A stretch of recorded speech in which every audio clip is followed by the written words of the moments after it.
Hello and welcome to your weekly juice. Tips and advice on how to boost your confidence, conquer self-doubt, and keep you pumped all week. I'm Louisa Jewell, author of Wire Your Brain for Confidence, The Science of Conquering Self-Doubt. And today I want to talk to you about intrinsic motivation. So how does intrinsic motivation differ from extrinsic motivation, for example, or other kinds of motivation? Well, intrinsic motivation is when you just readily engage in a behavior or an activity and there's no resistance. You really enjoy it, so no one has to force you to do it or give you a carrot or a stick to do it. You just joyfully engage in it. And so the reason why we want to be intrinsically motivated most of the time when it comes to going after our bigger goals and dreams is because then we don't feel any resistance towards doing all the things we need to do to be successful. So what researchers have found is that we have three very deep personal needs that can actually contribute to intrinsic motivation. So we find, for example, in the literature that when people are autonomously driven, they are more intrinsically motivated. So what does that mean? That means when people feel that what they're doing is aligned with their values, with what is really important to them, if they're really passionate about this goal, if they're really passionate about this dream, then they're probably going to be more intrinsically motivated and engage in the behaviors and activities necessary to be successful. So if you can align whatever it is you really want in your life with something that's really important to you, if you can find purpose in it, then you will be more intrinsically motivated. Now, the second one is relatedness. So we are social creatures.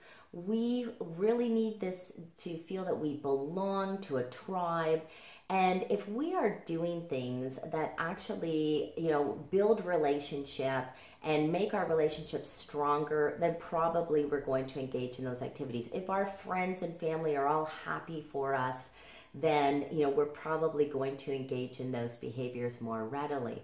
On the flip side, if our family is not very happy about this, or if we say, oh my gosh, if I become rich and successful, is my spouse going to leave me? These things run through our mind sometimes. If we think it's going to ruin our relationship, we might not engage in the behaviors necessary to be successful.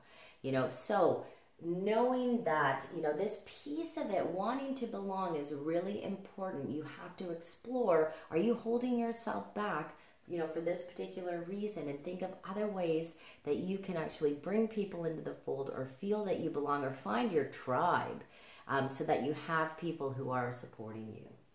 And finally, competence is another thing that breeds intrinsic motivation.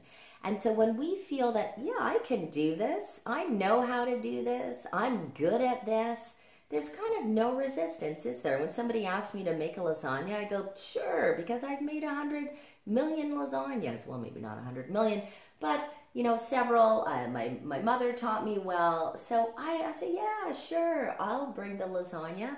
There's no resistance there. If someone asked me to bring an Indian curry, I might resist. I will be stressed out. I will be anxious.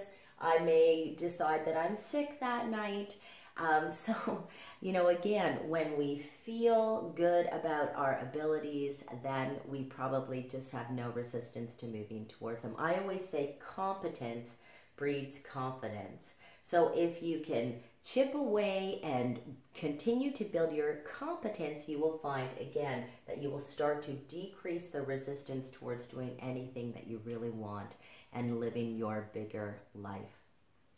So I hope this tip was helpful. If it was, please share it with your friends. And if you want more tips and advice on how you can boost your confidence, please sign up for my newsletter at louisajewell.com. I will see you next week on my weekly juice, and in the meantime, go kick some butt. All right. See you, everyone.